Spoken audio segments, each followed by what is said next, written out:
Hey guys, David with Core Confidence here again with some advice about how to know what she's really thinking. What are women really thinking? What's the world of a woman like that is attractive, that is hot, that is beautiful, that you're attracted to basically, but especially if they're on this spectrum where most of us guys are looking and go, ooh, she's hot, ooh, she's beautiful, oh, she's very attractive, right? That's what we're really talking about too.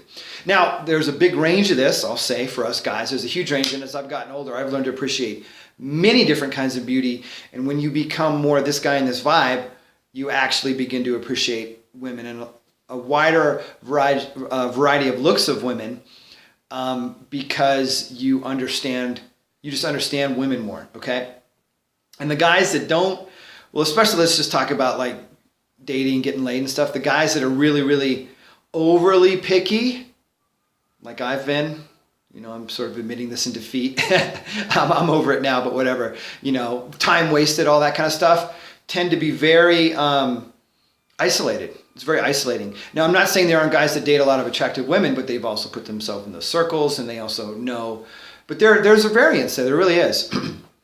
And so here's the thing. Women, when they're growing up as little girls, think about it this way, are dreaming of that guy. Okay, they all are. Now, there's a lot of story and narrative around it being the ultimate guy that they marry and stuff. I'm not really talking about that. Because the stuff that I teach you and help you with here works either way. Whether you want to see a bunch of women, see a few, find the one for now, find the one for a long time, possibly forever, right? But you got to understand that she just wants to be with that guy in the moment, right? That's why they read the romance novels. That's why these 50 Shades of Grey thing really took off, because it gets into that. Now, you also have to understand, this is really matrix cracking for us as guys, is that women are as or more sexual than you are. Listen to me again. Women are as or more sexual, other than the conditioning that you have in your head, the BS, or the conditioning they have. And so women have a lot of conditioning to have to suppress their sexuality because traditionally they're judged as a slut and they could be socially outcast. Now us as men have also seen in the Madonna whore thing. They're either a whore or they're a Madonna. They're the perfect, righteous, or no. It's not how it works. They're both and all of it and everything in between, potentially. Sometimes they're more of one than the other, but underneath it, women have crazy fantasies and more detailed and refined. There's a book called The Secret Garden by Nancy Friday that talks about this, and that's why that's why we as men don't go these romance novels to have these hot sex. We're just like, you know, we're kind of a little more one and done. Not that we don't have these things, these fantasies. I know I have had them, and I still do sometimes see that girl, right? And it's like, woo. You know, thinking about in the shower, whatever, thinking about her when I'm going throughout my day. But you got to understand that women are quite sexual underneath it. And it's not all they want, but otherwise you're in the friend zone if you're not tapping into the sexual stream. And it doesn't mean the sexual vibe, and it doesn't mean that you're sleeping with her right away and all this, but it means there's that sexual energy and tension there, right? That women want to feel, that we ultimately want to feel, right?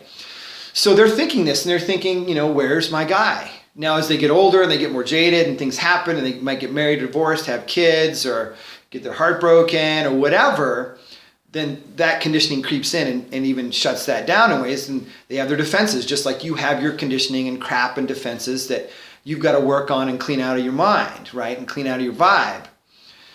And so ultimately, she's just that human being, but you got to understand that she's looking to be with that guy, and all she cares about is being with him now and in the next time that she would like to see him, ultimately.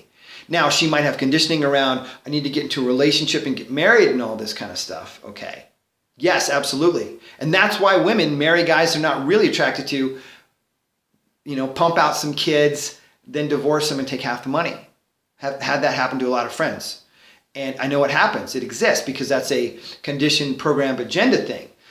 But the guy I'm talking about becoming or bringing out in you is not that guy. Not that you can't marry and get kids, but you see, what I stand for, what I'm an advocate for is being this guy who knows how to turn her on and she loves to death whether she's going to be with them in the next moment or for years to come. Because think about it. If you're this guy, then you can attract all these women if you just want to date a bunch of women, okay? If you're this guy and you choose to have a relationship for years to come, why is she going to leave you for any other guy? Because you are that guy that other women want, which is attractive to women. And but really you're that guy for her. You know how to, play that sexual tension to make her miss you, to give her your love, but, give this tension back and forth as well.